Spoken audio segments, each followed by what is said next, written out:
There is this one television that is so entertaining. It is so inspiring and so educative. It is God's own television, TV station that changes sinners, TV station for the oppressed, TV station for the hopeless. Starcross TV, inspiring station. Watch Starcross TV, enlightening station. Watch Starcross TV, empowering station. God's own station, station uniting the world.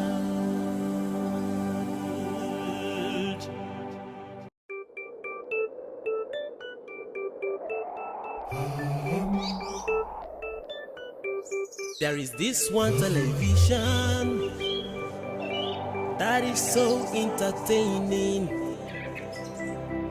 It is so inspiring and so educative. It is God's own television, TV station that changes sinners, TV station for the oppressed, TV station for the hopeless. Starcross TV, inspiring station. Watch Starcross TV, enlightening station. Watch Starcross TV, empowering station. God's own station, station uniting the world.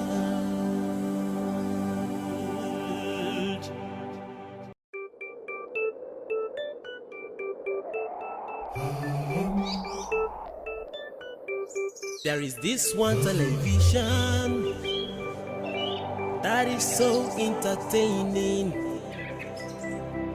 It is so inspiring and so educative. It is God's own television, TV station that changes sinners, TV station for the oppressed, TV station for the hopeless. Starcross TV, inspiring station. Watch Starcross TV, enlightening station. Watch Starcross TV, empowering station. God's own station, station uniting the world.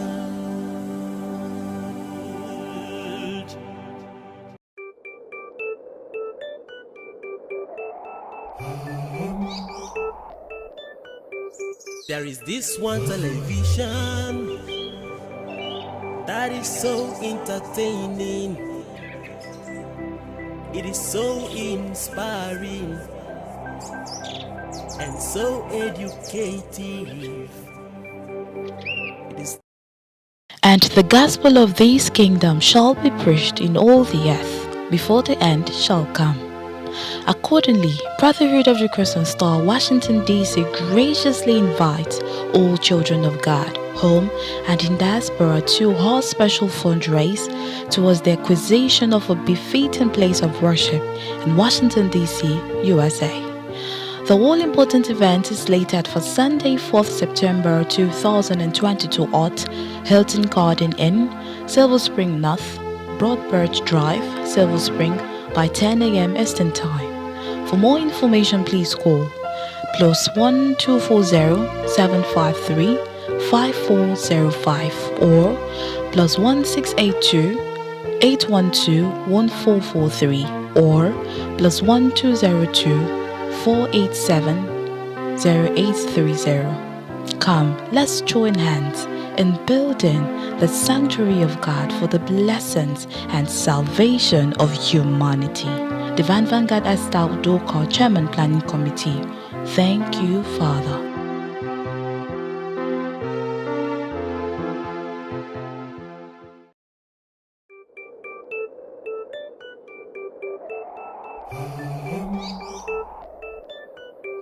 There is this one television that is so entertaining. It is so inspiring and so educative. It is God's own television, TV station that changes sinners, TV station for the oppressed, TV station for the hopeless. Starcross TV, inspiring station. Watch Starcross TV, enlightening station. Watch Starcross TV, empowering station. God's own station, uniting the world.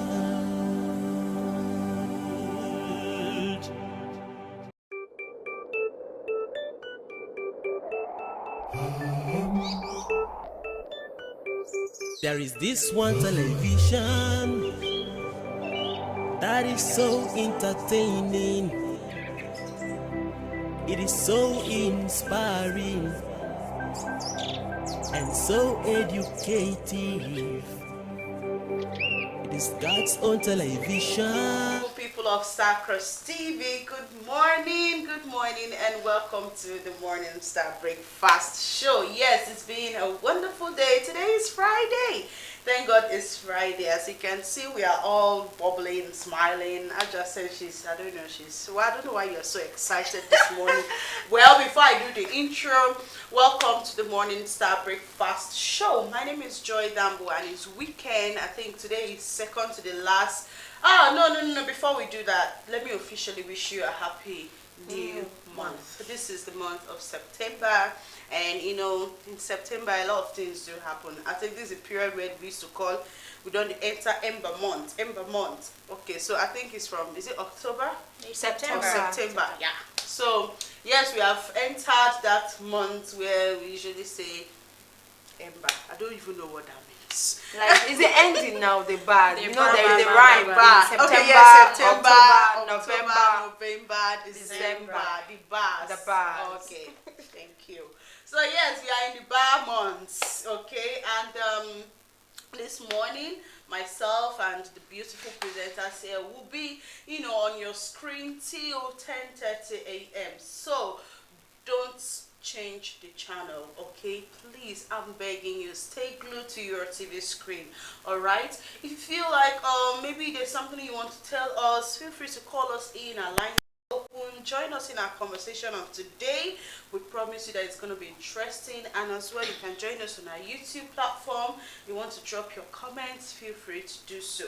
Today we'll also be expecting the arrival of the Divine Vanguard's body and the Christ Ambassador's body this morning to join us on the talk show this morning. So if you're a Divine Vanguard or a Christ Ambassador, stay glued to your TV screen because your people will be here on set. That you want to know, any clarification, I think it's coming to the month or the period where Christ ambassadors will also be what's it called? They'll be ordained. Be ordained or that blessed or consecrated. Or whatever, consecrated or whatever. I think those are the proceedings you do every quarter. So yeah, the Christ ambassadors will be having that. So in case you have any questions you want to ask, feel free to do so when they come. All right. For now, my name is Joy Dambo, and of course, I have here with me in the studio Stella Tabot. Yeah, good morning. Stella, good morning. Lovely good morning, Sister JD, and good morning, Sister Adjacent. To you, our beloved viewer out there, I say a good morning and a blissful new month to you all. Do not forget, today is Friday, and you know what Friday is? A resting day for some people, but to some others, they'll still have to work throughout tomorrow being Saturday. And how did you start your day today? If you woke up with facing lots of challenges, troubles, worries all over the world, your family, friends, and all of that, do not think that God has forsaken you. No, he has not. He's just there watching over you. Maybe just a test of faith. If your enemies are kind of setting a campaign of calumny against you, just hold the Father tight, and he will always be there to fight and conquer for you. So stay glued to your screen and watch the beautiful presenters here on Starcross Television. All right, thank you so much. That was a wonderful speech by Stella Tabot. I'm always, sometimes I always want to call her Phobos. Good. Rose Yeah. Phobos. Yeah. So it's yes. So yeah, Stella Tabot. Yeah. Please forgive me. Oh God, I need to learn that name very well. Yes, and of course, join me as I welcome the beautiful Eva. Glowing. Let me end it there. Oh. I don't want her to, destroy things on set here. So, Aja Charles, good morning. Hello, good morning. How are you doing today? We thank the Holy Spirit personified. Of The course. Father has been very, very faithful this morning. Yeah. It's a bright morning. We woke up on the right side of our bed right after we got on set. We've been smiling, we've been gisting, we have been, just laughing and being grateful for a wonderful day being accorded to us. It is Friday, like she earlier said, and it's a day of rest, and I really hope that we can also rest. But of course, the work of God will still keep you forging ahead. We forge ahead, regardless of everything. So yes, that's where I'm at this morning. Okay, so that's what we have. And this morning is also, since it's the weekend, we're also going to be, talking about some little things that have been, disturbing humanity, that have destroyed a whole lot of people, destroyed a whole lot of families, destroyed friendship, destroyed marriage, in short, destroyed the world in general. Yeah, so what is that thing? What is that particular thing that once it's been destroyed, you can't build it back? It's very, very difficult to build back. Now, when you go and bring down a house, when there is money, you can erect it even in 1 month, 2 months, you understand? So long as there is money. But there is one particular thing that once you break it, no matter the money you invest in it, you can't build it back. I know people will be wondering, what is that thing? What is that thing? What could that be, Sister Aja? Let's talk about trust. Let's see. Riddles. What's that thing you break and you can't build it back? Please, let's I'm never good at riddles, so I've never solved it. So let me just say what I know. I think we're talking about trust. Trust, yeah. We are talking about trust. Yes. Some people say when you break trust, like you can't build trust back. And some people will be like, it depends. You can as well build it back. So now when you break trust, how long does it take you to build? Well, if you ask me, I will still go by it depends, It depends on the situation in which the trust was broken. But one thing is for sure, right? If you break someone's trust, I don't think no matter how much effort you put, you're going to build it back to what 100%. It used to be. It will get somewhere, maybe to get like 60, 70. We might take it to the roof level, but we're not paint them. Okay, we're not paint. We're not paint them. You know what I mean? If we don't paint, we might tell. No, we'll not. See, we'll just do the house. We'll do the house without roof. Yes, once you break somebody, when somebody gives you their trust, that means the person is indirectly investing in you. When I say it's indirectly investing in you, that means the person trusts your decisions. Like, he would take whatever you say because he trusts you. He has invested in you. He believes that like whatever you're saying is the truth. Now, anytime you lie, I mean, we're all humans with a lie, sha. But almost, it gets some kind of lie where you're not supposed to lie. Because once you make that person to know that, okay, this thing that you've said to this person is not true. Yeah. The person would start questioning every other thing. Single act. Every other thing that you've ever said to this person, the person would start questioning. The person like, was this person saying the truth? And from then on, right, the person would, maybe you say something, the person would have to investigate and investigate. You know, breaking of trust sometimes is not always about the big things. That's the truth. Yeah. It's not always about the big things. Sometimes we say we tell white lies, but those white lies affect the people we tell them to.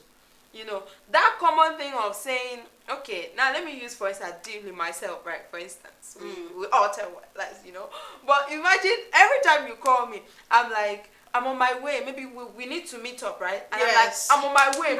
I know. I'm on my bed sleeping. And then 20 minutes later, you call, and I'm like, oh, something really came up. Right? It's not like I'm trying to harm you or anything, but like maybe I want to escape that outing, or I don't want to be in that place. And then you're fond of doing it like all yes, the time, maybe you do it maybe once, maybe the person not catch on to it initially. Do you understand? Maybe you do it the first time, the person understands. Maybe another time you do it again, the person still understands. The third time, the person will now be forced to know whether this person is real, and when the person shows up in your house when you say that you are outside. And imagine. You know, and let me tell you, once the person finds out that you have been lying, any other time you come up with that excuse, even if you are being real, honest, yes, even if you're being honest, like that person is not going to take you seriously because you have broken that person's trust. That's why I say, like, it's not usually always about the big things. Even the small things matter. No. Yes, it really matters. So now, when you meet, let me ask Stella, when you meet someone, for the first time, and then maybe you're building a relationship with this person, how can you like identify somebody who is real for you to give your trust and somebody who is fake? Because sometimes before you make a friend, before you get attached to a particular friend and then trust the person to a certain level, you must see some acts of maybe loyalty or some, you know, some characters that the person is displaying. And then how would you tell if this person is worth trusting or not worth trusting? You know, that question is more like should I say I am not 100% counselor? I don't counsel. No, it doesn't really matter because like, we make friends every day. So before you tell us your own technique, your own yes, your own experience. Okay. Yes. Okay. Now let me start by saying this trust. The word trust is like let me say a full mirror. See the way a mirror is very smooth. The surface is very, very smooth, and that is how trust is. As smooth as that. Yeah. So whatever makes that mirror to carve a crack, no matter the magnitude of the crack, like whether it's a very small crack or a very large one whereby the mirror will become very half, that is how trust is. No matter how you try to patch and patch and patch the mirror, that crack will still be there. It's just like a broom too, like a normal one stick of broom. You know how smooth a broom is, right? Yes. Yes. So if you try to break it into two, you know there's a crack there. Even if you try to use a cell tape to gum it, definitely that patch, will still be there. So just like what Adjacent said, trust is not something you can win 100% when you lose it. So how can you know when you are with you meet somebody before you start saying, okay, I can believe this person, I can trust this person? What are the signs that this person is going to, portray that will make you know that, okay, it's safe to do this? Because, of course, you cannot give your trust to everybody. Okay, yeah, it's true. But from my own perspective, I would like seeing a person for the first time, I would just want to like watch you very well, know a better part of you before I give him my trust. I don't just trust people anyhow. So what are the better parts? The better part, okay. Say you're always faithful, like you're always there whenever I say, okay, for instance, let me use I and Sister Aja, you understand? And then I say, Sister Aja, please, can you make eat to so place by say 7:30 a.m. and then she says yes, that exact 7:30 she is there for today. Tomorrow she does the same thing, 7:30 she's there. The next day she does the same thing, 7:30 she's there. Now that's I have given her the trust of time consciousness. I know that whenever I call Aja, she's always there by that time. That's Yes, continuity. continuity, yes. Without whatever she does, 7:30 she is there. Whatever time I give to her, That's she trust is there. for time Consciousness. consciousness. That's number one. That means you're going to be allocating Yes, this trust yes, yes. accordingly. Okay. Okay, now Trust number 2. just come back to okay, if you're not this kind of person that according to what she says, white lie or holy lie, there's nothing like, for me there's nothing like holy lie, there's nothing There's like no white lie. lie. There is- Lie is lie. We're all humans. Okay, no, see here. Okay. Sorry to cut you, but when you say, the reason where there's holy lie, in a sense that if you're actually lying to protect someone's life, Okay. at the moment, and I think this illustration had popped up several times where a particular sister was being chased with a machete by her husband, and then she ran to the priest's house, and then the priest protected or hid her somewhere in the house. And then when the husband came and asked, have you seen my wife? At this point, the priest could not say yes. Okay. And he said no. Okay, that's a different case. That's a holy That's a lie. different case, now, you know. No, you know what? I would say we should not name it. They're only like it's No, just there's there. nothing holy about lying. Yeah, it's just there. a It's phrase just like there. this. It's just So there. that's why I said Just there's to me it doesn't like It's holy an lie. innocent lie. Innocent lie. Wow. I can imagine. Should I say it's a lie that has good reasons behind it? Okay, positive lie. Positive. Positive lie. Okay, you guys are giving names here. Okay, Anyway, continue. please. Okay, now I talked about lie. The Yes. first one is time consciousness, Yeah. and then the second one now is the lying aspect. God, if you are this person that is every little thing about you is lie. You're living the fake life, basically. That trust is not there. And no matter how you want to protect yourself and do, as long as you lie. Not that we don't lie, we all lie. We are humans, we lie. But every little thing about you is lie. Always There's lie. no epitome of, or there's no iota Truth. of truth in you. My dear, forget it. There's nothing like trust. Nobody will trust you. Yeah, There is that's true. nobody. You know, actually, there are people that think that people trust them. Meanwhile, a lot of people don't. You know, but for me, as it has to do with friendships, you know, we don't need to throw our trust around so that we would also protect ourselves. Because if you trust someone, you should be able to give the person a certain level of belief, right? And the person can come and tell you, Aja, move to this place, and because you trust that person, you move. And someone can decide to harm you because of the level of trust you Yeah, give to that it's true. person. So I would never advise you to give your. The only person you should trust 100% is God. But You know, you see, but for me, right? Yeah. Before you continue, for me, and relationships, I think just by talking to somebody, you can know the kind of person the person is. okay. Maybe you meet someone for the first time and you have a conversation with the person. The person is going to tell you stories, of course. He's going to tell, oh, I've been doing this, I've been doing that. And you would, because people can actually whitewash you. Do you get? Like maybe you meet them the first time, they're telling you, you think, do you know there are people that can lie like this and you will believe Believe everything. Oh, if it's that one, I have a lot of people. They can lie and you will believe 101,000% that they are saying the truth. Yeah. Until maybe one day you catch on to one of their lies and then you now start making a trace back to everything that they have ever said. So, but sometimes in the human this thing, I like looking at your body language, your face. See, people that lie, There are people that can actually pretend. that's what I'm saying, the very good ones. But for a person like you meet for the first time, I think a good conversation with that person would do, you know. But at the same time, you shouldn't give that person 100% trust until you start experiencing that person. Experiencing means like to relate to that person more, you see the person more, you talk to the person more, and you see how the person like does certain things. I don't think there is actually actual attributes that will make you know that, okay, this person is trustworthy. I think it's like over time will tell. It's like a situation of time will tell. So what? Okay, well, so I know before we go into like the essence of this discourse we are having here, we're just looking at the various types of trust and, you know, and how we can actually trust people for a particular thing or a particular reason, a particular purpose, like Stella said, trusting somebody with time first, So yeah, what we are saying, why are we talking about trust here? Because the truth is, a lot of people out there, even amongst us sitting here, we have in one way or the other made somebody to cry because of the lack of trust that the person had.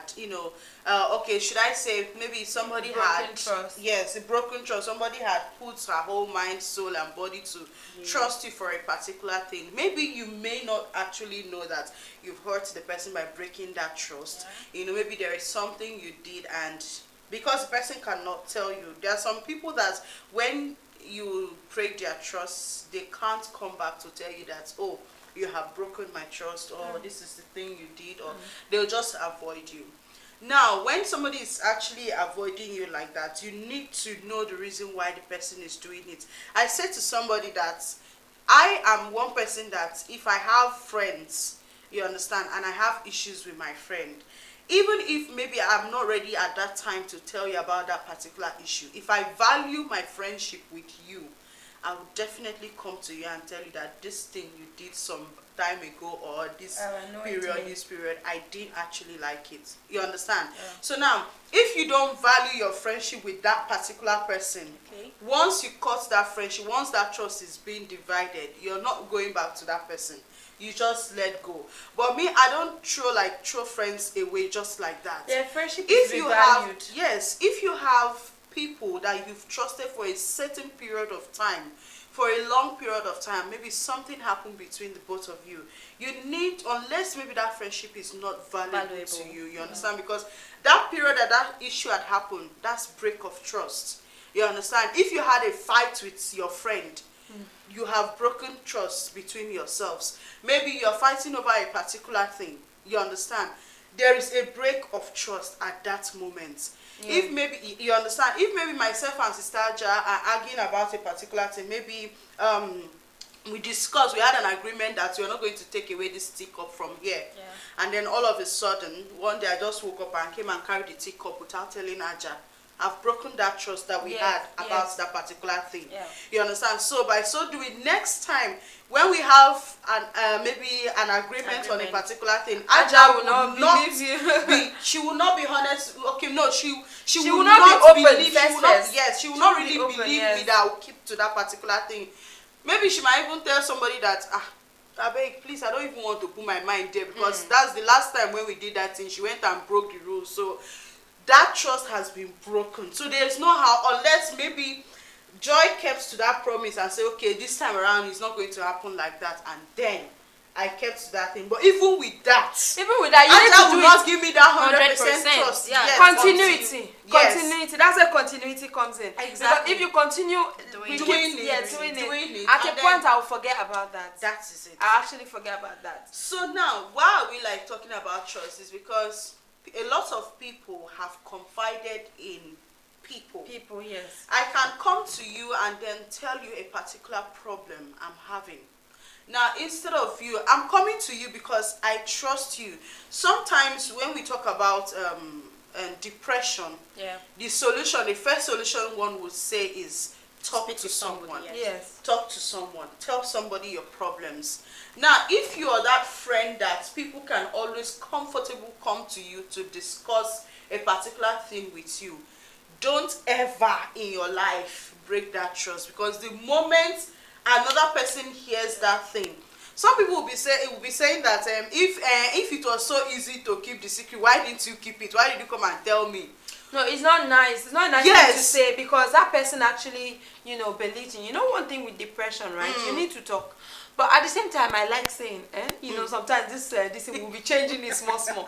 A problem shared is a gossip created. They used to say a problem shared is a problem half solved. Yes. So for me, if I'm really in deep shit and I really, except that shit I cannot deal with it.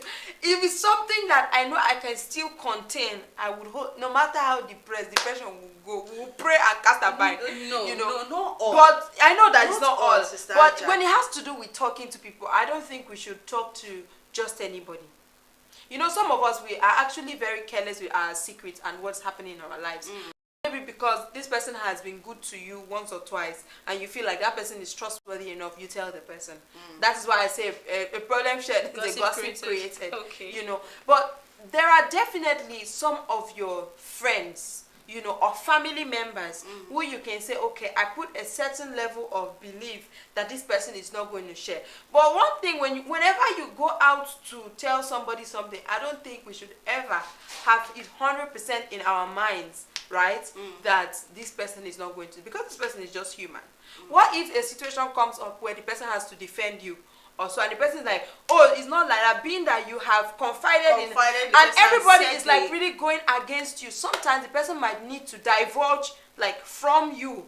Do you understand what I'm trying to say? From you, the info, say, she even told me that this is so it is not true. So there are definitely situations where the person cannot help it but share this information you've given. So I think when we are sharing with people, we should try not to, I don't know, empty our stomachs. Do you get?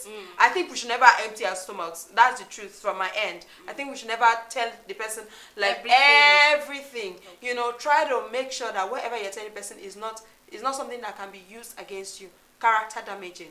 Do you understand? I don't know. It's only therapists. Maybe you can go and be doing all that one too. But if it's a friend or a relative, or in as much as that person is breathing and has life, there's a possibility that your information will go out. Even if you that is collecting the secrets will try to say, okay, I'm going to protect this person, I'm not going to say what this person has said. Trust me, there are going to be situations. life happens. But let us look at the positive side. Yeah. Now, as we are actually talking about trust here, let's not also forget that we have couples as well that have trust issues in their marriage. Yeah. You understand? A situation whereby maybe a couple have one of the spouses suspecting the other person for a particular thing that he or she is doing. Now, sometimes there is this story I read that they got married, new couples got married. I think they just stayed for, is it a year and a half, or I think half of a year or so, yes. And she went out for a period of time. I think she had a meeting or so, or party that she went to attend, and the guy has been calling her without her picking the call. So when she came back from the meeting or the party she went to, the guy picked a gun and shot her and shot himself. Okay, not even wanting to hear from her. That is just it, because from his mindset was she was cheating, because he has been calling, and she was not picking. You understand? So now, why is this woman not picking? Because she has never missed his call before. Now, why are you already breaking the trust of this woman doing something with another person, instead of thinking if she's in danger or so? Yeah. I think if you ask me, I would say maybe the man already has lived whatever. I mean, these people are dead. You can never know the real story. You can only know what people that they have spoken to can tell you. You know, but I think the man already had, like, there are little things she might have done in the past, you know, that has made him feel like, you know, she is already not doing faithful. Other things. But at the same time, I would say insecurity. Before you get married, there are certain issues. That's why there are people that will say, I'm not ready for marriage. There are certain issues that you have to deal with yourself first before you can go and saddle yourself as a responsibility to someone. One of it is self-esteem. One of it is insecurity. You know, I think first of all, even if she has done little things and you've never caught her in the act, especially if you've never caught her in the act, and then she goes to a place and she comes back late and she's not picking. Do you understand me? I think first of all, the man was very much insecure. You know, probably he has created scenes in his head. She must be doing like this. And that insecurity boils down to lack of trust. Yes, has all boiled down to lack of trust. But I think that before they got married, they should have worked on this. See, the truth is, before you even go to that stage, you have to ensure that people that marry out of is alright. Do you understand what I'm trying to say? Like, even if they don't 100%, they'll say, oh, my family would, for the women, they'll be like, my family are disturbing. For the man, I need a hair or one of the above, and they marry in, is all right. So I think that at the end of the day, if maybe they had dealt with their trust issues and going into, I feel that marriage is like a new chapter, right? So if you're going into a new chapter, you should be going with like a clean slate, a clean slate. And then when you go in, I know maybe things have happened during their courtship days and everything, but I think when you sign that book, you're like you should be opening a new chapter for yourself and for your spouse, you know, and then you try your best. I don't say hard, but the time the person starts showing maybe little signs of, say, there is something going on, but I think we should always try to hear from our partner first, no matter what the situation is, because he didn't even hear from her. From the story, he did not hear from her. From the story, he didn't listen to her or try to hear what happened, why she was not picking. He already assumed that. But what if she was in danger?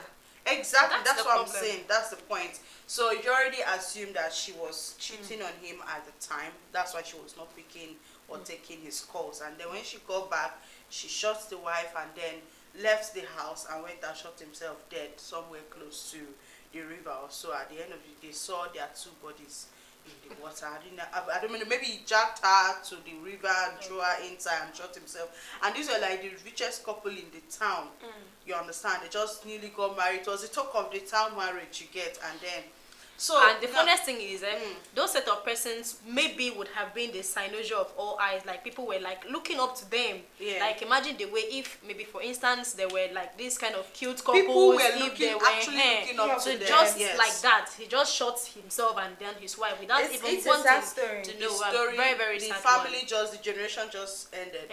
You know, but at the same time, I think that as married couples, we should try our best not to do things that would raise suspicion. Okay, I actually wanted to ask Stella here.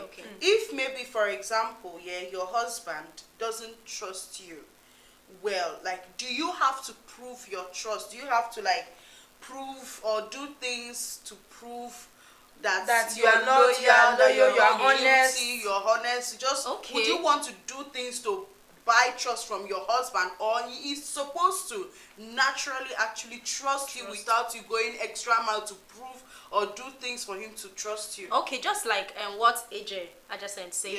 That insecurity. Okay, first and foremost, the clean slate of a thing, like going into marriage, knowing yourself first, and then knowing the person you're getting married to. If I didn't for sure do anything to break his trust for me and all of that, and then all of a sudden he's having lack of trust and his trust maybe is diminishing and all of that. To some extent, I want to build the trust back. You know, trust, though it may not be 100%, but I definitely want to build the trust back. And then another one is, why would he not even trust me in the first place when I know I didn't do anything? I don't see any reasons why he shouldn't trust me in the first place. You know, there are some men that just have that insecurity in them.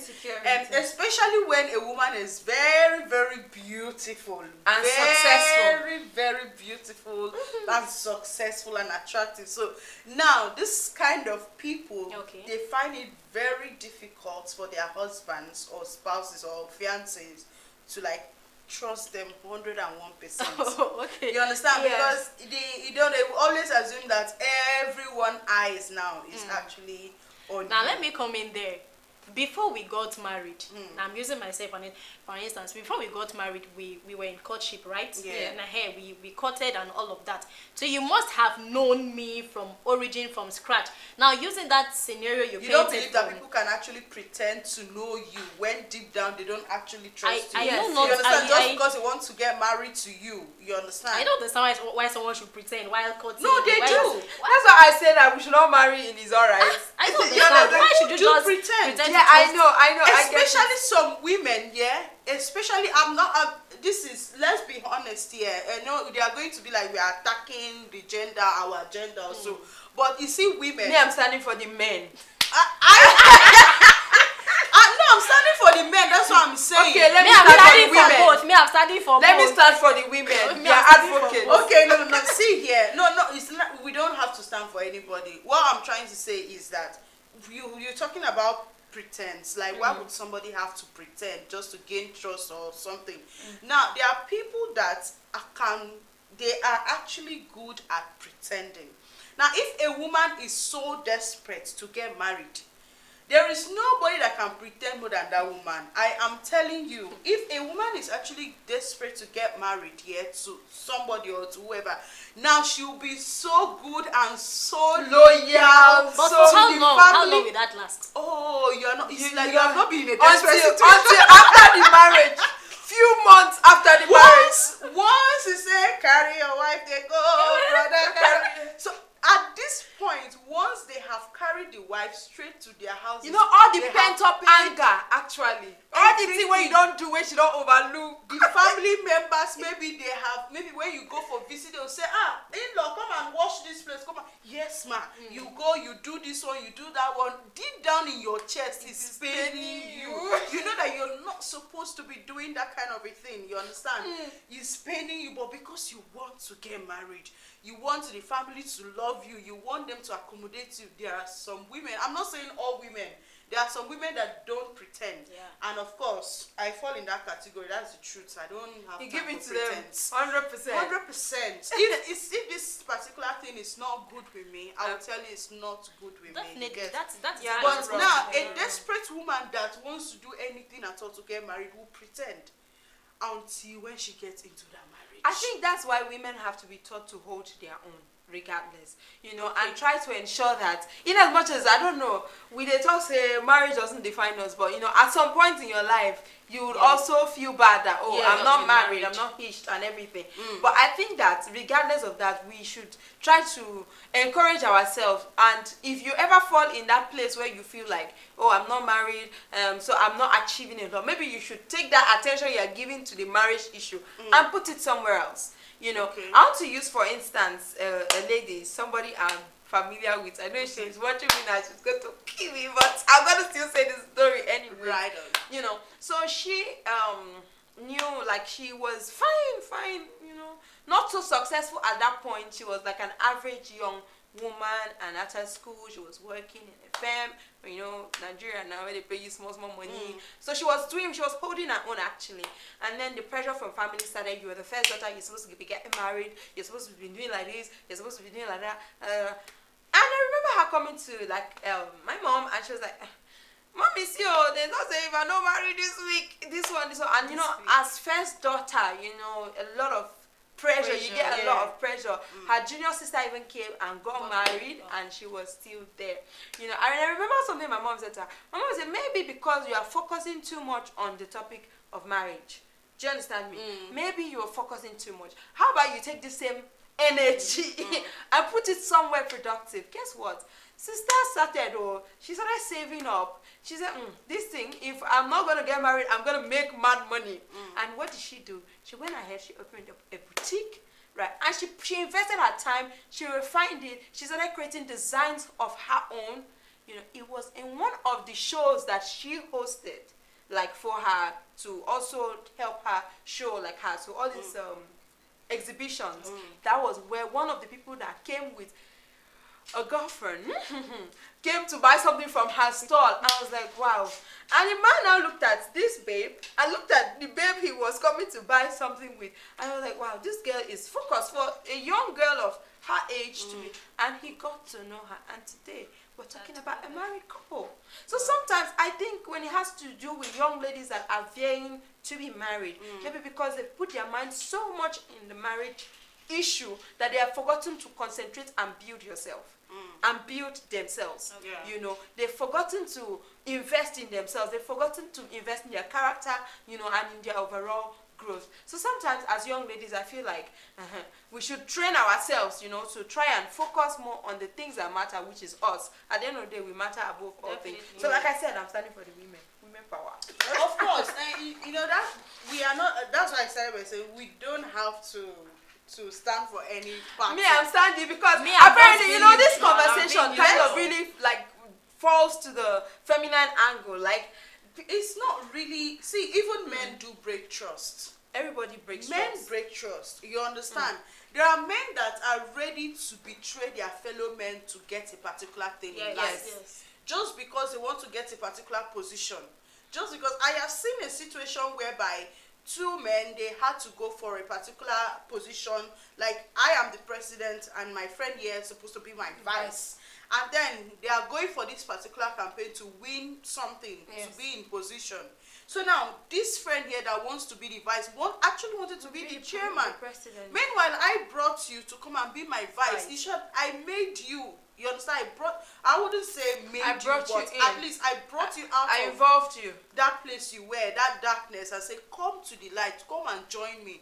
And then after we've been successful going together, you know, everything. So because I brought you out, you feel like you want to be Above in me. my position Yes. or above me. So now in the process, yeah, the man, this other person is supposed to be like the vice to me, went ahead to bribe to take his position. You understand? And then all of a sudden the position was given to him. And me here who brought you in was scrapped out of the whole thing entirely. Like not even compensation, say okay, Vice maybe president. vice or something. So now in this kind of situation here, like how would you even trust another friend, another person? How would you? So these are the things that make people not to help. Sometimes even when they try that they want to help this particular person, they go the reason say, no be tomorrow I fit carry bread put for your mouth But finish. tomorrow At the you end go of the day, come you on come my and own. bite me. You come and you come and remove my own bread from my mouth. You understand? So sometimes even men do break trust. Yeah. You understand? Now, if you find yourself in that particular position, if you're a man or a woman at all, that somebody is trying to help you, somebody is trying to build, somebody is trying to bring you out from somewhere, and because another money or somebody offered you money, and because of that you decided that okay, since they have given me money, let me break this particular I think that's trust. where honesty comes in. You know, when we are dealing with people, we should try to be honest and be very considerate of their feelings. You know, It is said that a friend of mine once told me, and Okay. we had a conversation, yeah, and I was like calling or counting. I said it was as though it was a revelation that was given to me, and the person said, Joy, the people you feel or you think are your enemies are actually not your enemies. That these same people that you feel that your enemies are like your competitors. They are just competing with you. But your real enemy is somebody that is 101% close to you that you may not even suspect. Yeah. Now, for example, it's just like the person said your distance friend does not know what you eat, does not know what you wear, has not taken bath with you before, Does not know what you are doing, does not your know what moves. you're doing, all your moves. But the person that can kill you ASAP with Yes. one hand is the person that is sharing the same food with you every day, that is eating with you every day, that is doing this thing with you every day. So now sometimes if we have friends, we might 101% trust these friends. In short, there are some friends that we have that they know our life, our secrets from the beginning to the end. You understand? If they say name one person that can kill you, that you know, that can person kill should you. be on your top list though, because that person will know everything, the possible way of No, escape. to you, No, since you actually I'm trust just this using person, you myself will as not an even example. mention that It person's can be name. any Yes. of us. It can be any of us. I'm Yeah. just using myself as an example. Yeah. It can be any of us. Like as Stella is sitting down here, the person that can quickly have access to you is your friend. Yeah. So an enemy or somebody that is strange will not like have access to you. If somebody that is strange or a stranger kills you, do investigation. It's coming from somebody very that close. knows you. Yes. You understand? So sometimes we tend to trust somebody or people to the extent that we give them all our life stories. Don't forget that one day you might have issue with this person. Always have it in mind that one day something might happen. So even if you're sharing or you're being open or you're being honest with honest your or life, whatever, just package some things. Reserve it. That's why I say don't vomit There your are own some secrets. Yes. Take them to the grave. Take it to the there. grave. It's good there. Take it there. It's not all secret that you have to say. It's not all. There are some secret that you see. This particular one is to the grave. So Right there. right there, we are taking it to the grave. So meaning that nothing should make you. There are some, before people even get married, before couples get married, they usually have like maybe confession nights or maybe honesty nights. I don't know how they do call We're that not thing. doing that. No. You have to do it, but I'm telling you that there are some information that are not necessary. It's not everything you need to say. Anything that you know will not come back to hurt you later in the future, you don't have to say. It's in the No, but past, of course, in the past. sometimes life can play dirty tricks on you, and those things that you feel you were like will trying never, to, will not come back. Will come back, and by the time it comes back, Okay. it will be Okay, it will be Sister like Aja, sorry, for disastrous. example now, for example, you get, you had maybe a partner previously, and then you know that this person is still very much active or alive, or though maybe the person is married to somebody else or so, and then your new couple that your new partner. that you're getting married to, would you like necessarily have to tell this your new partner that this is the person you want, this, that? Well, if we are talking See, about that situation now, because now at this time you have given your husband or to be, somebody to be looking out to. Okay. I don't know if you're getting me. Now, Somebody to be looking I out get what you're trying to say, but sometimes let me tell you something. This is it. It's two ways, right? Yes. In as much as you're trying to protect yourself and ensuring that this guy Yes. does not have somebody to forge ahead to, But at the same time, I think that it's necessary sometimes that you mention these things. In cases of rumors and people that are trying to spoil your union. That is what I'm saying. Yeah, I get it. Because from that point, if maybe you did not discuss, maybe this person has asked you before, say, so who was maybe the person has come to you and like, I was with that girl, I was with this person. Do you feel like anybody that would like be like a threat to your husband, is it necessary for you to like open up and tell this person? My dear, from my angle, if you ask me, I don't know, let's yes, because we are talking about trust here, because this is how this trust come into relationships. Yes. Now to me, before you come in, I will say it is very, very pertinent that I let my partner know. Yes. My current partner must have to know about it. He will just know like you who said, and who I have just been like involved she said, with. just in case of rumors, rumors in the future, then you now people can know, because the next thing they'll start saying, this one this woman has been with this person. At that time, and maybe this person is this you man. already told him. Yeah, at that time you will not be bothered. Yeah. Because the man already hearing this. Okay, my wife already told me. Okay, fine. There is another situation. I'm saying this in out of. See, there are people that usually come to, you understand, discuss. I'm not mentioning anybody's name here, Of so course, nobody don't worry knows about who that. So there are people that have had issues like this before, and sometimes when they get to explain their life story to me, sometimes I just sit there and I'm like, what do you want me to do? You get? You're an advisor. No. See, the Mr. Aja, please stop.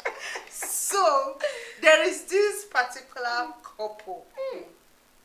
So a friend of mine, there are like 3 of them. So 2 male and 1 lady. So now the first guy with the other lady were friends, very close, and they were like, into a relationship back then.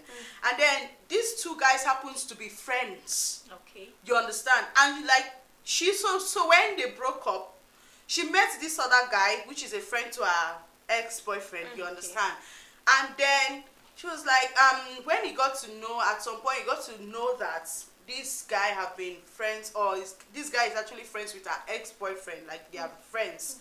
And then she came to her ex-boyfriend and said, I didn't know that you guys were friends. Okay. Now, in this kind of situation, what do I do? Do I have to tell him that we were once into a That relationship? is where we say that you Listen. have to start from beginning. The Now, moment you meet that person, on you a should clean be, slate. and you have vision. No, you're I have not vision getting to forge my ahead. point. Wait. Okay. So now this is actually what happened. So this guy here was like 101% ready to marry her. Like he wanted to marry her. Okay. So now the guy was like, if there's anything, like this is the time they wanted to open up 101%. So we are opening to each other. We are opening up to each other. Let's talk about our past and all of that. So now there are guys that if they find out that maybe you once had a relationship with their friends, that's the end. That is why from beginning. So listen, wait now. beginning. This is what happened. This is what happened. Now this whole friendship was between the ex and this girl here. just between the both of them. It's not like it was a popular news or story that people heard or people knew. Okay. So when she met the ex and was like, this is it, or my boyfriend wants to know if we once had something. So the guy was like, if you want to get married to this person, don't ever in your life, because I am not going to go and tell somebody that I once had something. That to is do the with problem. it. He's human. He is No. subject to change. Definitely he will. Yes. He will one day change. Maybe okay. Especially if both the of two them, people they are are friends. They are friends, and then Man, one day they wake up see, to they are maybe actually have clash or okay. something. Okay, this is trust we are talking about Yes, here. yes, we are This talking is about actually trust. the trust part This we are is talking the about. trust. So now he has assured her that he would never say, because he knows he's not getting married to her. You understand? I'm not getting married to you, and I want you to get married. So this thing, it is your concern. If you want to go and tell him, fine, but know it's very well that it will not come from me. That is the problem. Humans change, So, man. so now this is what happened. She told him that it will never, like the guy here gave the lady the assurance that he would never say it to her husband or her fiance, whatever, because he wants her to get married. To Being the that guy, they are not together, he wouldn't want to go and spoil something. He knows he don't want to marry the lady, so you get. So now, because of love, one day the lady,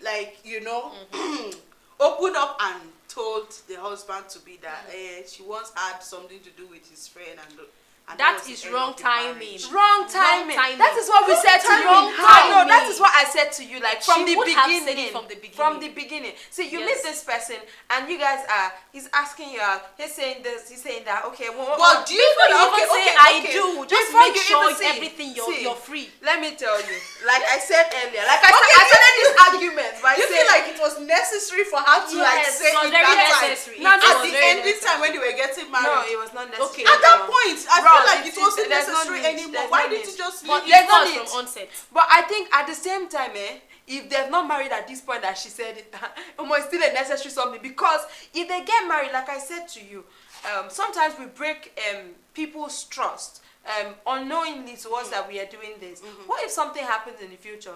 Let's not forget these two men are friends. And the man comes to this guy and be like, this my babe did like this or did like this. I'm like suspecting. Now this man being with this girl before knows this girl so Very much that well. he's like, no, she cannot do that kind of.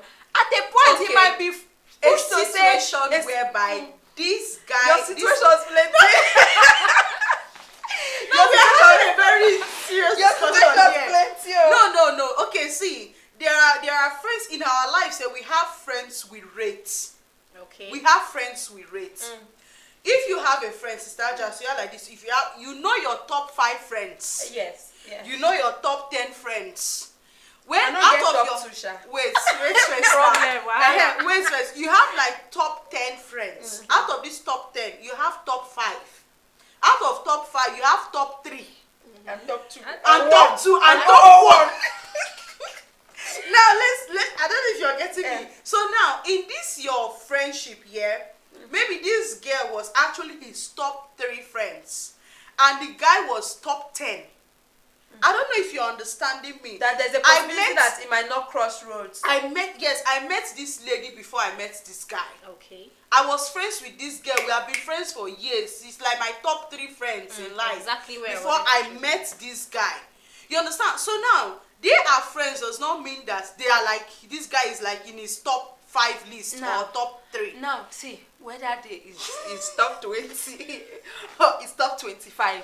See, that's what we said, like, you need to be able to identify things that might come and haunt you in the Later past, in life. and then let the person know. Because if you keep it from the person and tomorrow, see, in as much as they say they covered, there were people that still knew they were in a relationship. Yes. And somehow, if this just gets to your husband, and maybe when I don't get discussion before, and you've never mentioned that you and this person have been involved, and it now finally comes to like, do you know what your man will think? He will think that there is something you are hiding. Thank that you you very are hiding. much. That is why. That Okay. and it will become an issue of, the trust from his side would be broken. Do you understand? Okay. Because he will feel like if you really valued me, or if you were not hiding something, you would come to me with Have it. you ever been in a situation whereby you sometimes we tend not to open up because we are protecting? that now, relationship. okay, now let me ask you. Or I don't know if you friendship. actually ended your story very well. Like, did you actually end the story? Did they get married? They didn't They get scattered, scattered. they They scattered, scattered they because didn't she get now came married. and said so.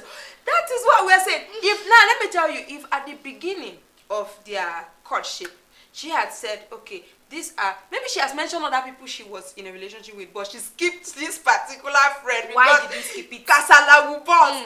I think she would have said everything. Say, Everything. this person I'm involved, so that you choose as a man. Do I want to be involved Or with not. this lady or not? Instead of, because at this point he has led her on. Let's be serious. He has led her on to the point that she has cancelled every other appointment and has concentrated on this very appointment. And because of maybe something she skipped out or omitted, you are scattering everything. My brother, I think the woman would have said something from beginning. Yeah. So that the man will make his choice. Like If I he think- wants to yes, go if he ahead wants to with go it or ahead, not. and not. you know, once he makes that choice, that means he can never use that thing against you. Even if tomorrow somebody comes and tells him, this, because let me tell you, I don't know how to say it, though, but I don't think your ex is very happy that you're marrying somebody else. Yes, I said it.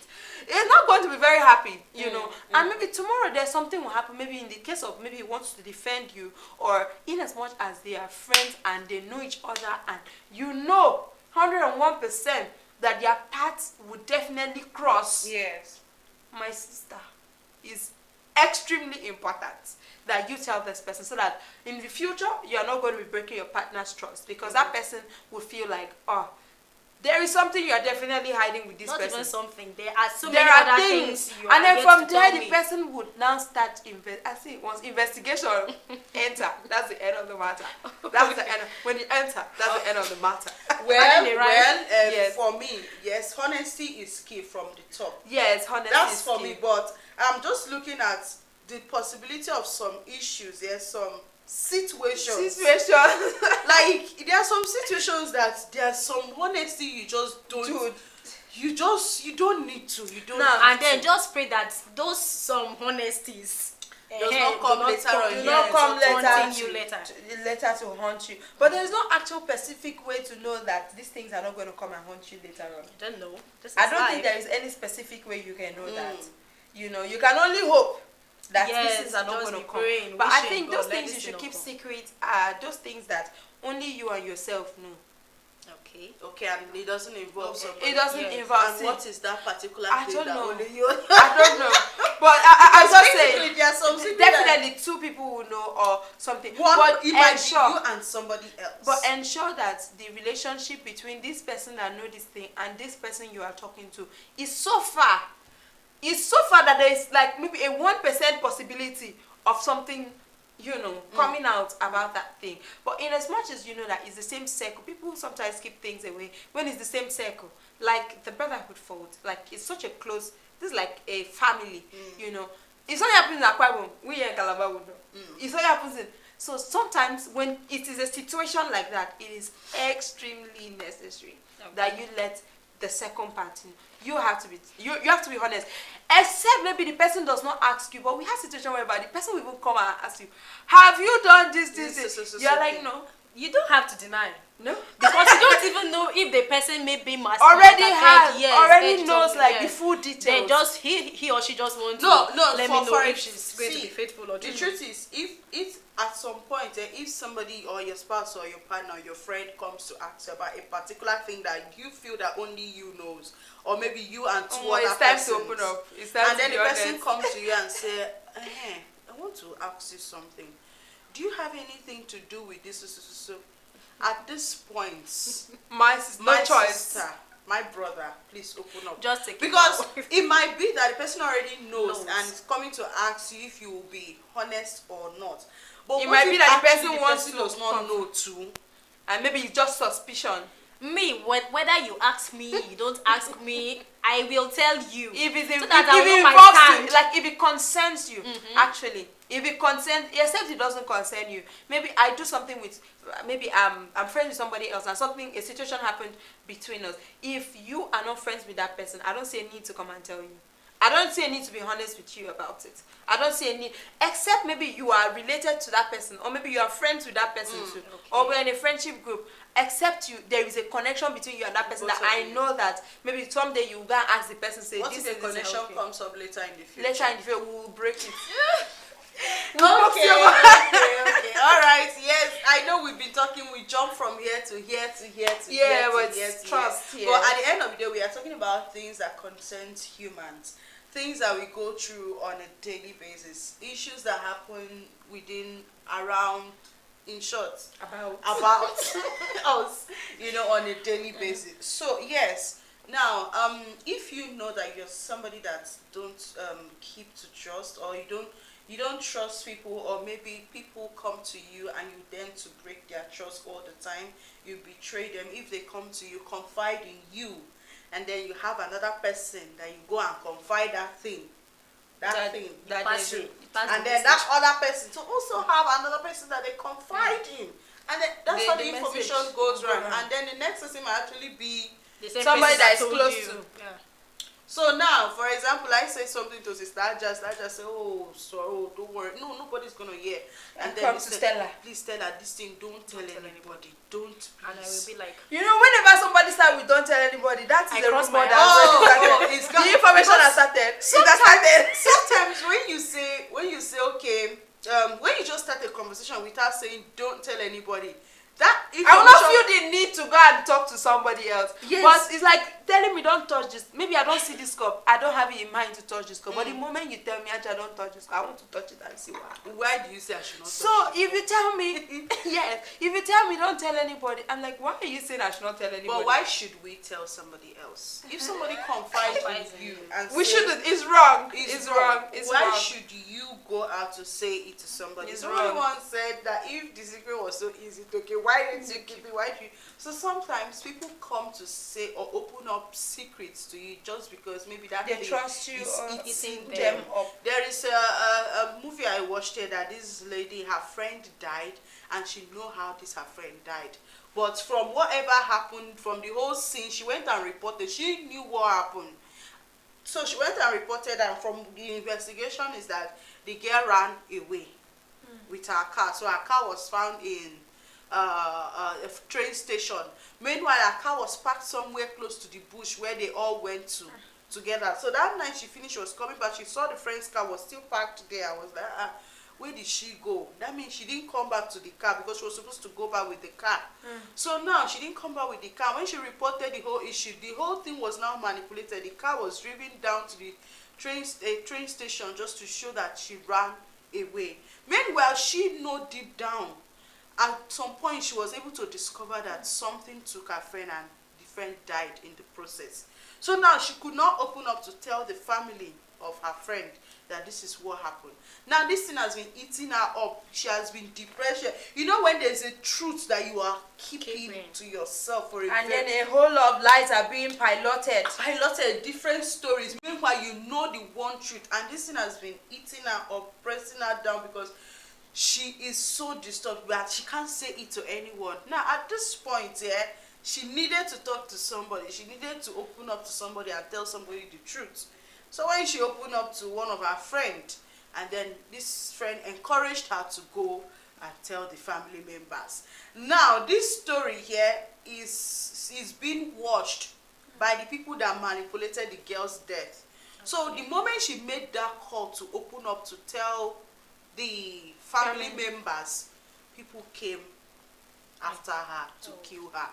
You understand? So sometimes maybe you might have a story or you might have a secret that you can't even open up to tell somebody. So now maybe if she had kept that secret to herself, she wouldn't have died. she wouldn't have died. Nobody would have been looking for Nobody would have been looking for her. Nobody would have heard her or something. You get? So, but at the end of the day, people confide in you because maybe they want a particular burden to be taken away from them. So if somebody confide in you, it must not be in this kind of situation. I just gave example to, but there are some situations that you might be depressed, you might be going through something because this particular secret that is you are keeping is eating you up, and you just need to say it to somebody. And if somebody trusts you enough to come and confide in you, why should you go and break that trust? Now, it is not your problem That thing this person came to you to say, it's not your problem. You're not the one passing through that situation.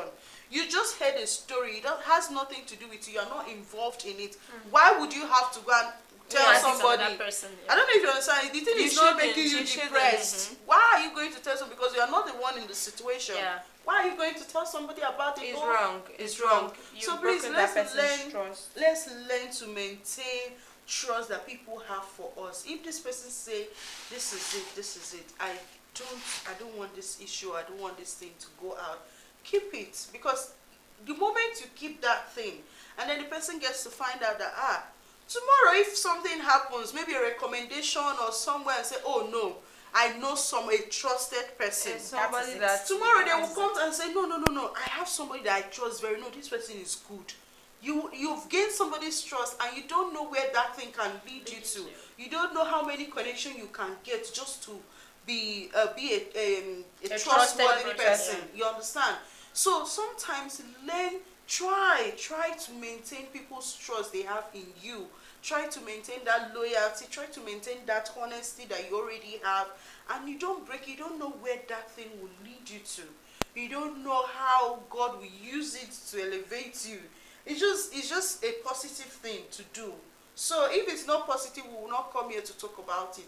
And you know it very well that Starcross will not come here to tell you or give you negative vibes also.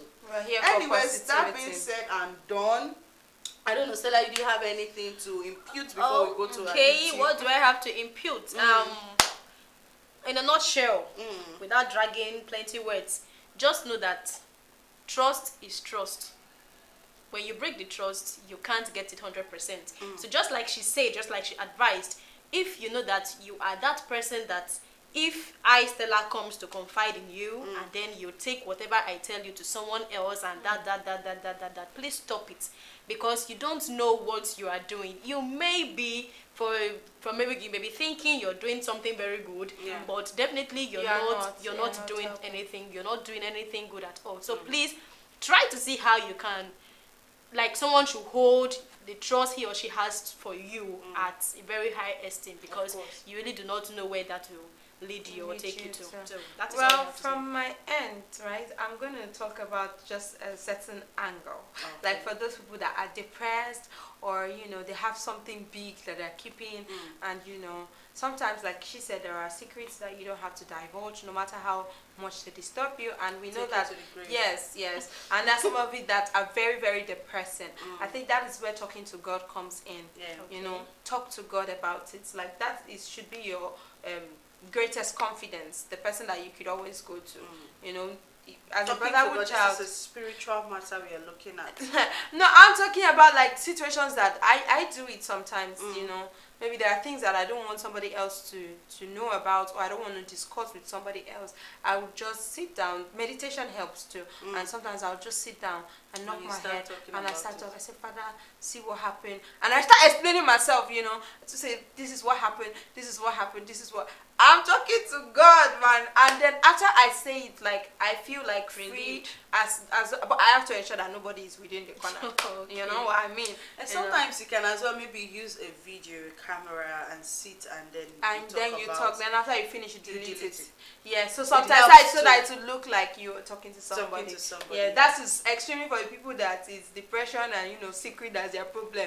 But for the rest, please try and be honest, because that person that you're lying to, or that person you're being dishonest to, you have one way or the other affected that person's life. Because after you break that person's trust, the person would find it hard, to trust somebody else. That is from me. Okay, yeah, so let's take our comments before we take our first break. YouTube comments. Yes, we have David and we joined us at about 8:45 a.m. It says perfect peace.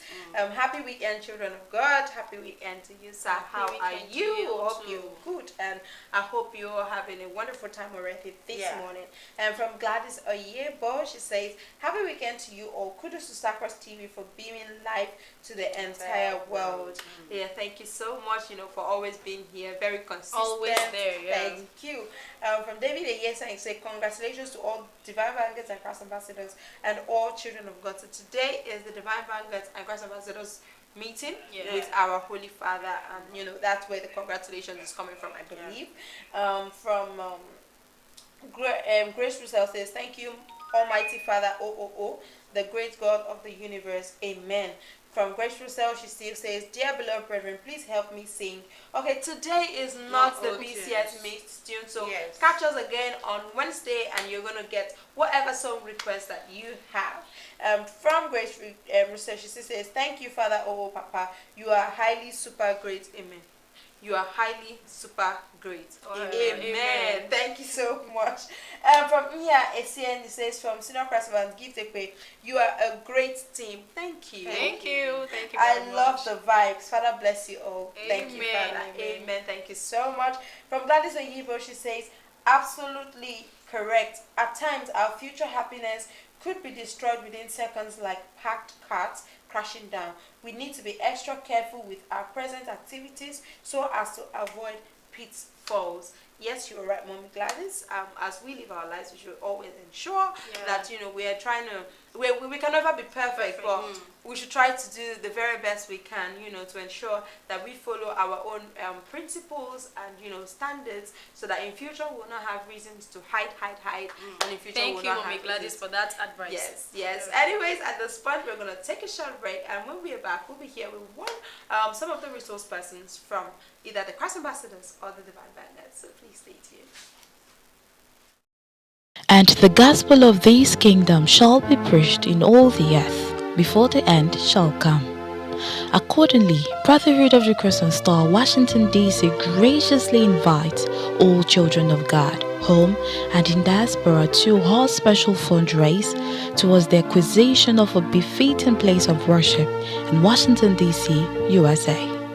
The all-important event is slated for Sunday, 4th September 2022 at Hilton Garden Inn, Silver Spring North, Broadbirch Drive, Silver Spring, by 10 a.m. Eastern Time. For more information, please call +1 240 753 5405 or +1 682 812 1443 or +1 202 487 0830. Come, let's join hands in building the sanctuary of God for the blessings and salvation of humanity. Divine Vanguard Esther Udoka, Chairman Planning Committee. Thank you, Father.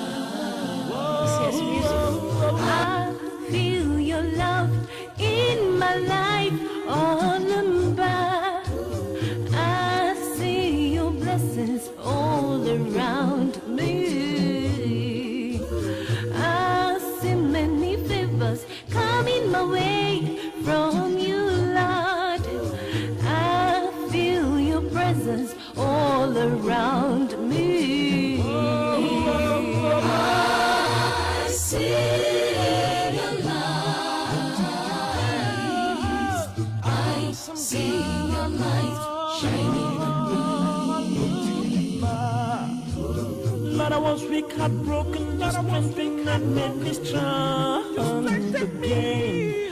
I was down, you raised me up, and hungry, you fed me and set me on high. Lord, I was blind, you restored my sight. Hopeless and helpless, you came to my rescue. Was lost in the world, you found me and remolded me.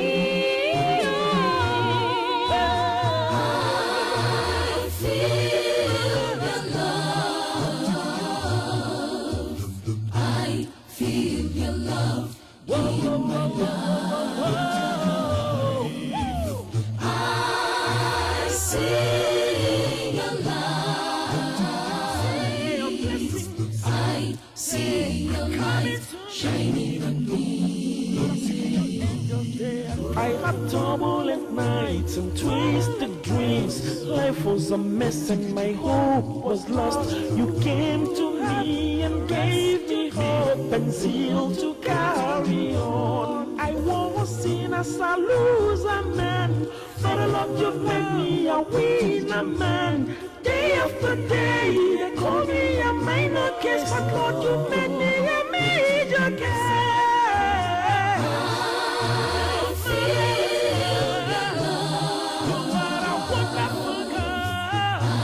Feel your love in my love.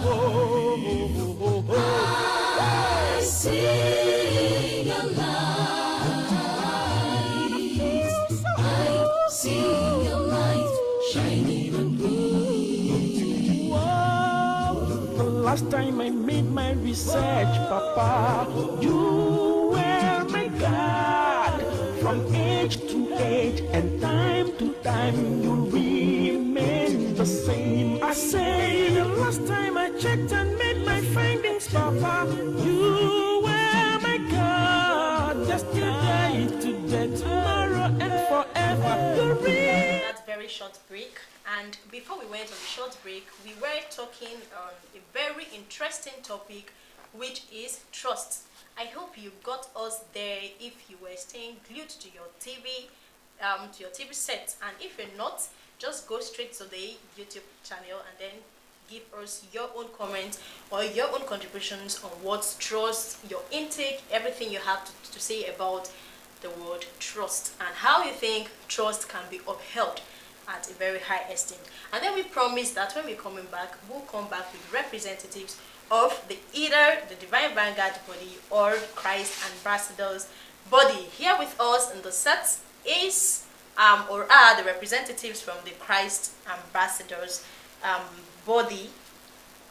Here by my left is the Secretary General of Christ's Ambassadors in person of Christ Ambassador Anita Anyalo. Peace of the Father, ma'am. Perfect peace of the Welcome Father. to Star Cross Television. And sitting next to her is the Admin Secretary, Christ Ambassador Philomena Organ. Welcome to Star Cross Television. Peace of Thank the you Father, very ma'am. much. Peace of the Father. Perfect peace. You're welcome. So now a quick one. What can you tell us about being an ambassador in the New World, in this kingdom? Like, what does it entail? Tell us more about who is a Christ Ambassador of the New World Government. To you, Secretary. Okay, thank you very much. A Christ Ambassador of the New World is an ambassador of Christ, a representative of Christ, an image of Christ, a photocopy of Christ, a wearer of Christ at all points. Just like ambassadors in the world, when an ambassador is sent to a country, that ambassador becomes that country in the other country. And whatsoever the ambassador represents there is the country. Okay. So for you to be an ambassador of Christ in the kingdom of God, that means that you are sub-God in anywhere you are found. Okay. And your character, your behavior, your dealings, your everything will have to represent and portray Christ. Okay. Okay, so I think I want to come in there. You know, you have spoken, very wonderfully about who a Christ ambassador is and what should be expected of a Christ ambassador in totality. And from there, I've been able to, deduce your mandate, which is to go into the world, and also speak to other ambassadors, try to get them to understand the tenets of brotherhood of Christ, that being that you are an image of Christ. Now, so how far has the council gone? Because I've seen pictures. Oh, the council is in this embassy, is in that embassy, and we see the progress every day. So how far would you say this has happened? Before I go to the Secretary General, I'd like the Admin Secretary to tell us about that, because I've seen you in one or two pictures. So tell us about that. Thank you. In the name of our Lord Jesus Christ. Amen. In the blood of our Lord Jesus Christ. Amen. Now and forevermore. Amen. Okay, we thank our Father immensely with respect to the corporate visits, evangelisms. In fact, just this last term, the council has been able to visit 3 embassies, and we just had one, I think last week or so. And when we go there, the representatives will go along with everlasting gospel, the Holy Father's divine message to the Ambassador and yes, the ambassador and the government of that country. And it has been so wonderful. In fact, most of them are waiting to come and see our Father and hear from him. Okay. Yes, in fact, we've even thrown invitation to them to come for, like we have our Father's divine manifestation, the 2 of them, and every other thing we are doing that they can attend, even the public lecture, which will be coming up. Okay, so we are hoping to see them during this event. By the Father's Grace. I'd like the Secretary General to talk more about that. Like, how has this visit been, and how's the planning come along? Because I know that whenever things like this are being planned, there is always challenges here and there. So how has it been? Anyway, we thank the Father, for He is the planner and also the sustainer, and He alone accomplishes by Himself. Yeah. And when it comes to all this, we have not really experienced much challenges, because it's as if the world, they are thirsty, they are waiting, they want to hear, and they're always eager, knowing that we are not just coming there empty. We come there with a message that is direct from the Father Himself. We don't just go and preach to them. We go there with a message, a unique message that is coming from the Father Himself. And we always deliver this one copy also to the President, and the Everlasting Gospels we always give to them. Okay. So we have not really had any challenges much. None at all. None at all. Okay, that's a nice one with the Father by our side. He's always there to conquer every challenge we face each passing day. And then being that you are a Christ representative, always representing Christ in wherever you go, you're portraying the image of Christ. Can you just tell us a quick one, the difference between, what do you think is the difference between the democratic system of government and the theocracy system of government? All right, it's simple. Democratic system of government is government of the people, by the people, and for the people, and it is earthly. Okay. While theocratic system of government is government of God, by God, and for His children. Wow. And it is heavenly. And the two have no correlation. They do not have correlation, because in theocratic government, the head of the government is God, the ruler of the government is God. And He uses us, that's why we are ambassadors in that government. Wow, that's a good one. Can you just chip in something? Okay, well, we thank the Father, she has said it all. Okay. Yes, the theocracy is, the head is the Father Himself. Okay. Yes, and we His children, we are His vessels. He uses to carry out His message. Yes. All right, so I'll take from where Wemi Anita had mentioned that as Christ ambassadors, you are supposed to be direct image of Christ. But at the same time, how can we be so sure, first of all? Well, we have to be so sure because we have mandates, direct mandates from His Holiness Olumba Ogu, and it is contained in our 7 core mandates. Okay. So immediately you're revealed as a Christ ambassador. That's the first lecture you get, and we'll sing it like song every into day your ears. Into your ears, and you have to follow that. And this image has to do with humility, it has to be meekness, it has to do with love, it has to do with correction, which is one of the mandates Father has given to us, to correct in love anywhere we go to. Okay. I think you gave me exactly what I was looking for there. Okay, I think you also mentioned from there the 7 core mandates. So Admin Secretary, tell us about that. Oh, fine. Well, the 7 core mandates, the number one thing there is that we have to know who we are representing. Okay. We have to be like Him in our words, in our actions, wherever we are. People should see this, our Father, in us. And the ambassadors have the mandate to go, you have the right to go to any brotherhood setting and correct with the spirit of meekness, like she has said.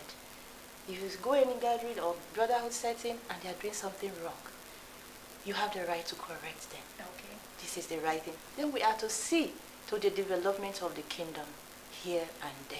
Okay. Yes, because our God is the best, and everything about Him should be number one. Okay, yeah. That's a nice one. Thank you for throwing more light on to that question from my colleague Sister Adjacent. Now a quick question. Right. Being a Christ representative, what are those natural qualities of a Christ ambassador? Okay, well, number one is humility. Okay. You must be humble. If you see our Father, even in His last advent, He humbled Himself even unto death. And this generation, he is still the same thing. When you see him, even though he is the King of Kings and the Lord of Lords, he is so humble. He does the things, you as, in fact, even if he's an ordinary local government person, you will feel too big to do. But he is so humble. We must be loving. We must learn to love each other because our Father loves us all.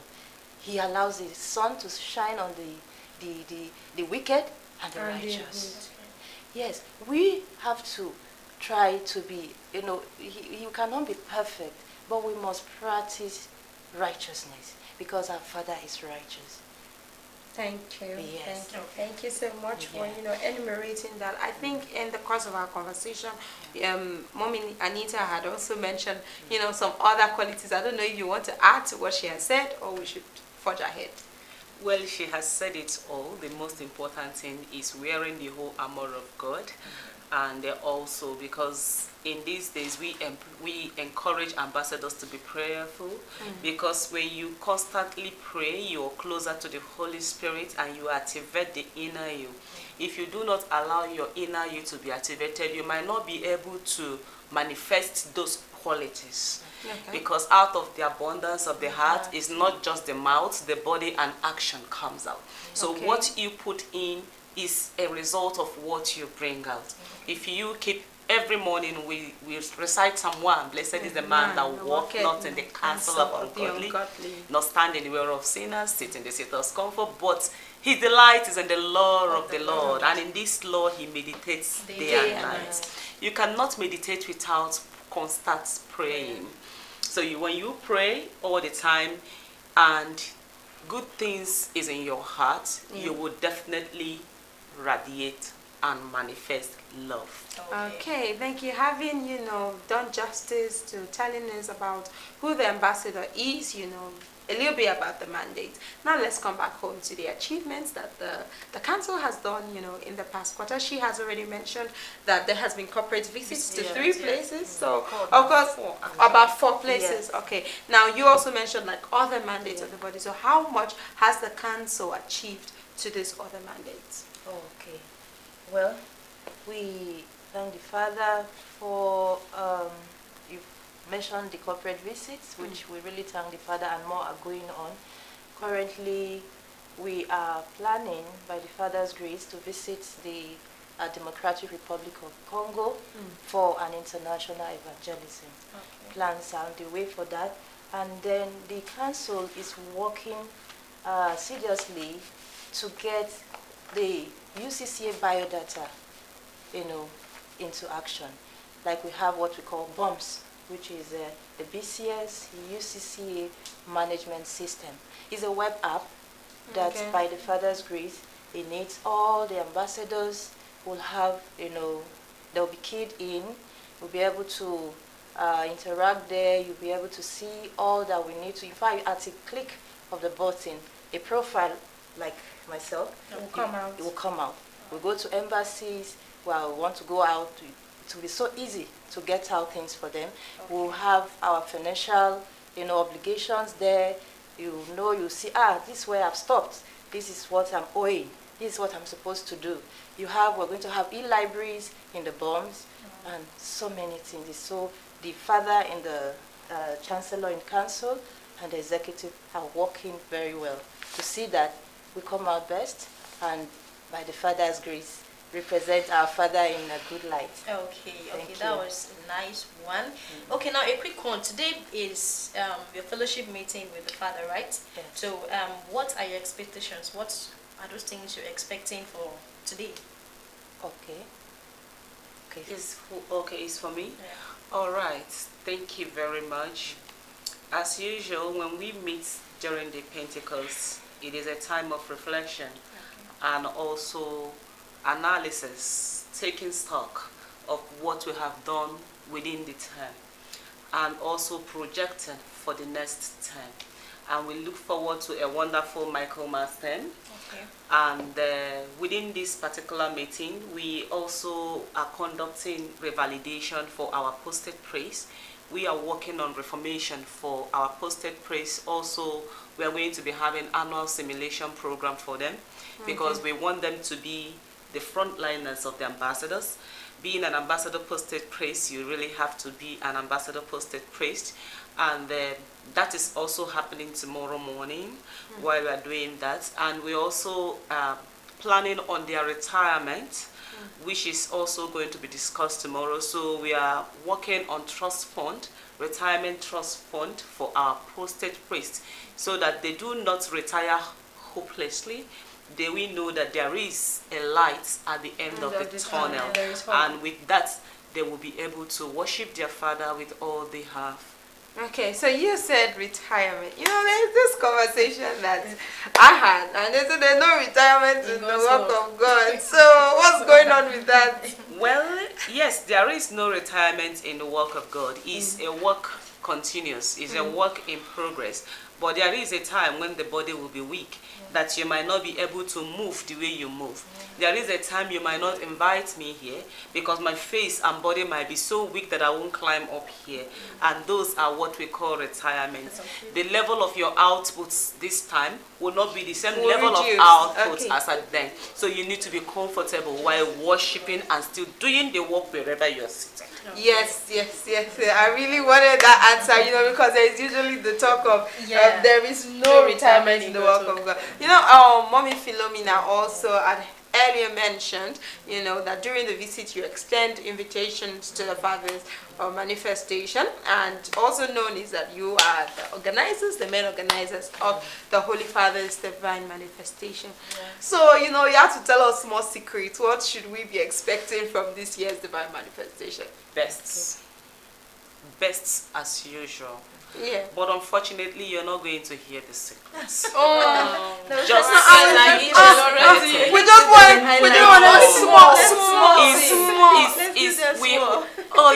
you're so. He's begging for us. You know, she's advocating for us. So maybe you should just divulge a little bit.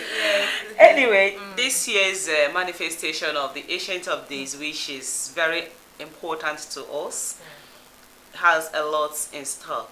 We have invited a lot of ambassadors of countries. We invited the ambassador of South Africa, we invited Sudanese, and we invited Zimbabwe, and they actually are coming. And we also invited Mexico, and they are all interested in coming. And we have a lot. We also have the Lidolumbo Lumbogo public lecture coming up. We are going to be having I am not supposed to say that one, and it's going to be really wonderful until I'm permitted to say that. Okay. Then we can but at say least you've that. divulged a little bit. So we are satisfied. We're satisfied about that. Now we are slowly coming to a conclusion of our conversation, but we would want you to throw a little weight behind our earlier conversation. So we were talking about trust. You know, the need for people to learn to be trustworthy, and the need for us to learn not to break each other's trust. So before we go, we would like you to contribute to our conversation on trust. So tell us what you think about trust. Well, trust is actually a virtue of a child of God. Okay. If you trust and obey God, meaning that He is trusted, and you know that a Christian means Christ-like, and when you are baptized into the brotherhood of the cross and star, it is presumed that all things has passed away, and you are wearing a new garment of righteousness. If the quality, one of the qualities of your Father is to be trusted, then you should acquire that. In as much as I am not an advocate of those who believes in miracle happening once, but there is what we call practice. If you watch, whenever our Father finished preaching, he said practice. He does not say change now. He said practice, because practice makes perfect over time. If you tell yourself, I want to be a trustworthy person, I want my A to be my A and my nay to be my nay, you can start practicing. And before you know it, it becomes a way of life. It does not only make you a child of God, it gives you, dignifies you. It makes you to earn respect unknown to you. You do not have to struggle for this. When somebody can be somewhere and just recommend you, and you are just gone. So you're not being trustworthy so that people will know you're trustworthy. Yeah. You're being trustworthy for building your own profile. Okay. So if you can be trusted with tiny thing, then there is every opportunity for you to be trusted with many Bigger things. Many Yeah. things, Okay. yeah, that's true. So would you advise, I think before Mommy Philo comes in there, you really spoke about trust in God and the need for us to emulate God's trustworthiness. You know, would you advise that any human should trust another human? Well, That's in cases of friendships and in case of friendship, yes. well, that question is dicey because the Dolumbas who said, "Look at me Hello. alone. Don't look like this. Don't look like this. But face me alone." And that means a lot. Yeah. If you know, you know. I know, right? You know, that's what we said at the end. At the end of the day, we should pray, you know, Yeah, communicate look with up the to Father, God. and, you know, as He is the only one that can, you know, interface in certain things for us. So, Mommy Philo, trust. Tell us. Well, my sister has said a lot about trust, and well, it's good to be trustworthy, and for you to be trustworthy, you have to just, I think, the fear of God, I will add that in. 'Cause, Okay. yes, when you have the fear of God in you, you will know that, this thing I'm not supposed to do. This one I am not supposed to do. And then someone will see that this person is a child of God. He will not have the mind to Go do against this, go certain against, yes. Because here you have, with that fear of God in you, I won't even want to do something that will harm you, knowing that you are a fellow God. Yeah. So I will, the trust now, with then by the time someone sees the good attribute of the Father in you, you have raised the person's hope of having trust in you, even though all the trust goes to the Father. goes to the Father. But there is a level at which I will look at you, I see the way you do things, your disposition, and I know that this person, will there is a percentage that I can trust the Father in you. Yes, yes, yes. I get that, and thank you so much for contributing to our conversation earlier. Well, we are concluding today's Morning Star Breakfast Show. It has been a wonderful time as we've spoken vastly on the need to, get people to trust you and also trust in the Father. Do not forget, if you have a secret that you cannot tell any man, who do you talk to? The Father. Yes. You talk to God in prayers or in supplications or through meditations or whatever the situation is. Learn to share whatever you want to share with another person with God first before you go to that person, because He's the only one that can interface in whatsoever situations that are uncalled for that we find ourselves in. So before I do the closing, Stella Tabot, so talk to us, how are you feeling this morning? Oh, I'm feeling so special because I don't know what that is, but I know I'm feeling there's this I am having this special feeling that something very good is coming my way today. Amen. I don't really know what that is. Amen. I don't really know what that is, but I woke up this morning feeling very elated, feeling wow, like I just pray it should be, We know,